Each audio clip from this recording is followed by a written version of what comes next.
di dalam kitab ada konferensi Gereja Kemiro Seluruh Papua ini mulai hari ini ya 2026 14 sampai 17 Juli. Konferensi ini adalah momen yang sangat penting di mana kita akan merancang garis besar program yang sangat penting seperti apa gereja ini berdampak ke depan dalam semua lintas pelayanan. Dalam konferensi ini juga sebagai momen yang penting di mana kita akan mengevaluasi, lalu kita mengharapkan semua yang terlibat di sini mereka punya pikiran-pikiran yang kritis. Bagaimana gereja bergerak, bertumbuh, berdampak dalam semua lintas pelayanan. Oleh sebab itu sekali lagi konferensi ini adalah momen yang sangat penting untuk kita sama-sama duduk memikirkan bagaimana supaya gerak gereja ke depan. Sekali lagi kita bicara gereja punya Tuhan Yesus, gereja milik Tuhan. Maka gereja harus tetap bertumpu pada Kristus dan firman-Nya, dan seperti apa gereja melangkah dalam semua lintas pelayanan. Ending atau output itu untuk kemuliaan bagi nama Tuhan Yesus. Itulah sebabnya konferensi ini begitu penting. Konferensi begitu penting karena sangat diharapkan dalam konferensi ini kita akan sama-sama menjumuli, lalu kita akan kontekskan itu, kan ini kan datang dari masing-masing klasis. Nanti di masing-masing klasis itu setelah apa yang kita putuskan di dalam konferensi ini, realisasinya itu sampai ke tingkat klasis. Dari klasis dia akan turun sampai ke jemaat-jemaat. Dan seperti apa sehingga kita di dalam pelayanan semua lintas.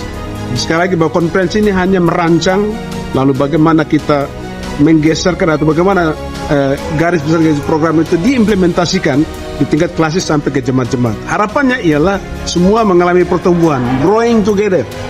Pertumbuhan dalam iman, pertumbuhan dalam kasih, pertumbuhan bagaimana supaya keluarga-keluarga itu menikmati berkat dari Tuhan.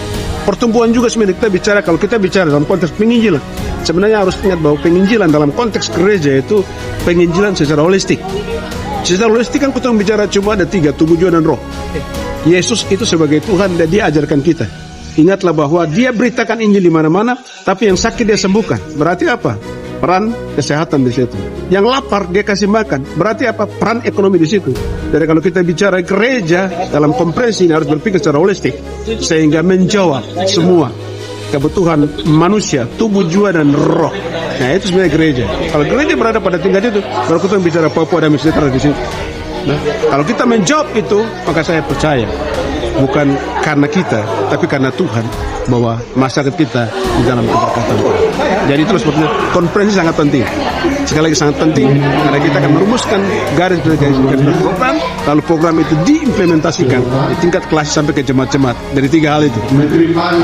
Jadi menjawab kehidupan mereka secara rohani, tapi juga menjawab kehidupan secara jasmani. Sip, mantap, Tuhan berkati. Berlangsung di kantor gubernur. Oleh sebab itu beliau dengan sangat hormat dia sampaikan permohonan maaf untuk ini Seluruh Papua tanggal 14 Juli 2026. Yang saya hormati Forkopimda Provinsi Papua yang dapat hadir, yang mewakili Pak Kapolda, Pak Dirbimas Polda. Tepuk tangan dulu untuk beliau. Ya, dengan yang mewakili Pak Pangdam. Bapak Dirbimas ini saya sedikit sampaikan Pak Ketua. Ini saya kenal lama waktu saya di Wamena. Waktu persoalan gereja Kemangil di Wamena yang Bapak Ibu pernah dengar. Saya dengan Ibu Pendeta ada sedikit masalah di kampung itu, beliau yang tangani masalah itu di Wamena dan dia selesaikan dengan teman-teman kami di sebelah. Tepuk tangan lagi tuh. Dan Tuhan bahwa beliau sampai hari ini menjadi Dir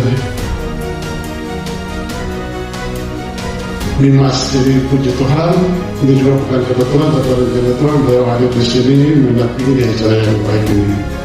Bapak-bapak dan kepolisian yang mewakili hadirannya, kemudian yang saya hormati Pak Sekum, Pak Pendeta dari Kongres Gereja Kemangil Pusat yang berkenan hadir dengan rombongan. Yang saya hormati Bapak Sekda Wilayah bersama seluruh jajaran pengurus periode 5 tahun yang sudah kita lewati. Bapak Bupati Sawi yang saya hormati, Bapak Sekda Wakil Bupati Jayapura. Yang saya hormati ada dari PGJP Persekutuan Gereja Papua, atau yang mewakili dari PGI dan juga Kanwil Agama Provinsi Papua yang mewakili. Kemudian mungkin ada ketua-ketua denominasi gereja yang berkenan hadir di pada kesempatan ini, Bapak Ibu peserta dan seluruh tamu undangan yang saya hormati. Pertama-tama marilah kita memanjatkan puji syukur kepada Tuhan Yang Maha Kuasa karena atas kasih dan penyertaannya saat ini kita berkumpul dalam keadaan yang sehat untuk mengikuti pembukaan konferensi kelima Gereja Kemah Indonesia Silode Papua. Atas nama pemerintah Provinsi Papua, saya menyampaikan apresiasi dan penghargaan yang setinggi-tingginya kepada seluruh panitia, badan pengurus sinode, para hamba-hamba Tuhan serta seluruh jemaat yang telah mempersiapkan penyelenggaraan konferensi dengan penuh dedikasi dan semangat pelayanan. Hadirin yang saya hormati, konferensi ini bukan sekedar agenda organisasi gereja, melainkan sebuah momentum strategis untuk mengevaluasi perjalanan pelayanan, memperkuat persaudaraan sekaligus merumuskan arah pelayanan gereja pada masa mendatang. Tema yang diangkat bertumbuh bersama atau growing together berdasarkan Efesus pasal 4 ayat 15-16 serta subtema bertumbuh bersama di dalam Kristus, membangun sinergitas pelayanan demi terwujudnya GKI Sinode Papua yang dewasa, bersatu, misioner, dan berdampak bagi Papua. Mengandung pesan yang sangat relevan dengan kondisi Papua saat ini. Papua sedang bergerak menuju perubahan. Kita menghadapi berbagai tantangan, mulai dari peningkatan kualitas sumber daya manusia, pembangunan ekonomi inklusif, perkembangan teknologi hingga menjaga persatuan dalam keberagaman. Di tengah-tengah dinamika tersebut, gereja memiliki peran yang sangat penting sebagai mitra pemerintah dalam membangun karakter, memperkuat moral masyarakat, khususnya gereja, membina generasi muda serta menghadirkan nilai-nilai kasih dalam damai dan dalam pengharapan. Saya meyakini bahwa pembangunan Papua tidak hanya dituntut oleh pembangunan fisik atau infrastruktur, tetapi juga oleh pembangunan iman, karakter, dan kualitas manusia.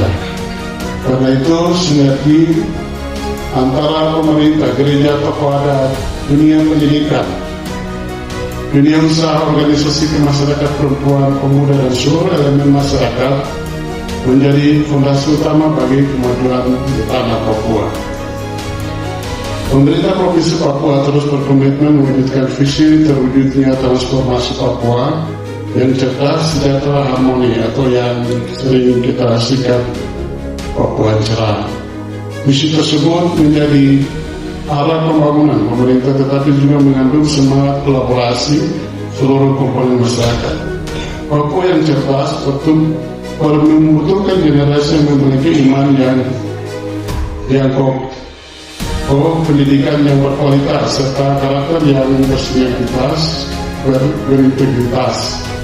Papua yang sejahtera bertumbuh, masyarakat yang saling menguatkan, peduli terhadap sesama, dan mampu memberdayakan potensi yang dimiliki.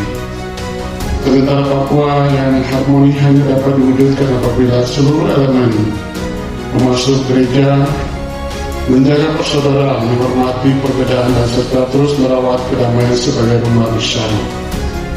Nilai-nilai tersebut sejatinya telah lama diajarkan oleh gereja melalui pelayanan yang menyentuh kehidupan umat hingga ke pelosok-pelosok di tanah Papua.